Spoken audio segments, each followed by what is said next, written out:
నేడు P4 విధానంపై AP CM Chandrababu ఉన్నత స్థాయి సమీక్ష నిర్వహించనున్నారు. రాష్ట్రంలోని అసెంబ్లీ నియోజకవర్గాల్లో P4 ప్లానింగ్ పై చర్చిస్తారు. బంగారు కుటుంబాలకు చేసే ఆర్థిక సాయంపై సమీక్ష నిర్వహిస్తారు. ఆయా నియోజకవర్గాల్లోనూ బంగారు కుటుంబాల డేటాపై చర్చిస్తారు. మార్గదర్శులను ఎంపిక చేసి సరైన రీతిలో బంగారు కుటుంబాలను ఆదుకునేందుకు అధికారులకు సీఎం చంద్రబాబు సూచనలు చేయనున్నారు.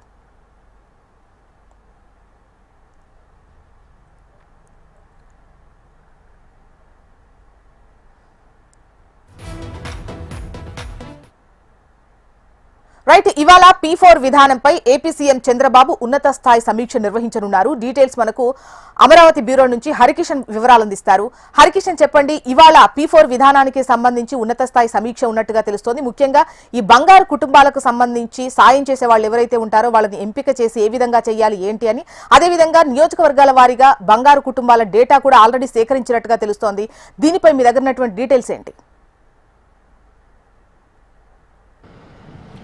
Thank you Jyotsna. ముఖ్యంగా ఈరోజు ముఖ్యమంత్రి చంద్రబాబు అధ్యక్షతన రాష్ట్ర సచివాలయంలో కంప్లీట్గా కూడా సమీక్షా సమావేశాలు నిర్వహించబోతున్నారు. ఇందులో ముఖ్యమైనదిగా P4గా మనం అభివర్ణించుకోవచ్చు. ఎందుకంటే ఆంధ్రప్రదేశ్ ప్రభుత్వం, కూటమి ప్రభుత్వం అధికారంలోకి వచ్చిన తర్వాత కంప్లీట్గా పేదరిక నిర్మూలనపై ప్రధానంగా దృష్టి సారించిన సంగతి అందరికీ తెలిసిందే. ముఖ్యంగా పేదరికాన్ని నిర్మూలించేందుకు ఎటువంటి చర్యలు చేపట్టాలని చెప్పేసి కూడా ప్రముఖులతో చర్చించి అనేక సూచనలు, సలహాలు తీసుకొని ఈ P4 విధానం అనేది కూడా తెరపైకి తీసుకొని రావడం జరిగింది. ఇప్పటికే అనేక మార్గదర్శకులను కూడా వీరు ఎంపిక చేయడం, అలాగే వారికి బంగారు కుటుంబాలను కూడా దత్తత ఇవ్వడం, వారు దత్తత తీసుకొని వాటిని ముందుకు తీసుకువెళ్ళడం అనేటువంటిది మనం చూస్తూనే ఉన్నాం.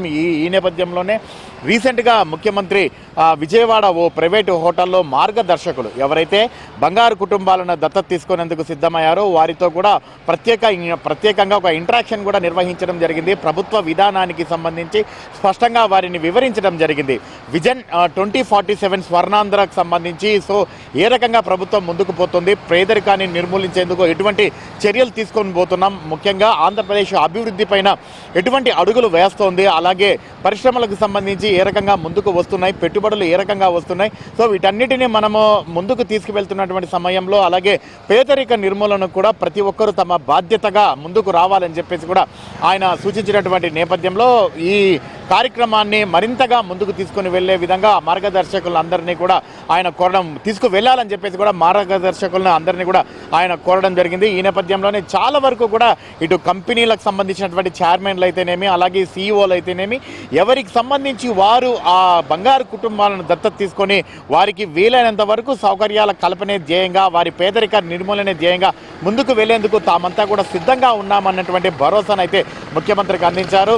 ఈ దేశంలో ఎక్కడా లేని విధంగా ఆంధ్రప్రదేశ్ అగ్రగామిన నిలబెట్టే విధంగా రేపు ఆగస్టు 15వ తేదీన కంప్లీట్గా 15 లక్షల బంగారు కుటుంబాలను దత్తత స్వీకారం అనేది కూడా పెద్ద ఎత్తున చేపట్టబోతున్నటువంటి నేపథ్యంలో వారి వివరాలను డాష్ బోర్డులో పెట్టేందుకు కూడా, అలాగే పారదర్శకంగా ఎవరైతే మార్గదర్శకులకు ముందుకు వచ్చి బంగారు కుటుంబాలను స్వీకరిస్తున్నారో వాటికి సంబంధించి కంప్లీట్గా వివరాలు అందించేందుకు ఆగస్టు 15 తేదీ ఇది ఒక యజ్ఞంలా కూటమి ప్రభుత్వం చేస్తున్నటువంటి పరిస్థితుల్లో ఈరోజు ఆయన సంబంధిత అధికారులతో సమీక్షా సమావేశాన్ని అయితే నిర్వహించబోతున్నటువంటి పరిస్థితి ఉంది. ముఖ్యంగా బంగారు కుటుంబాలు ప్రస్తుత పరిస్థితులు ఏ రకంగా ఉన్నాయి, అంటే వారి ఆర్థిక స్థితి ఏ రకంగా ఉంది, అలాగే సామాజిక పరిస్థితి ఏ రకంగా ఉంది, వీటికి సంబంధించినటువంటి వివరాలన్నీ కూడా మార్గదర్శకులకు అందుబాటులో ఉండేటటువంటి ప్రయత్నం చేస్తున్నారు.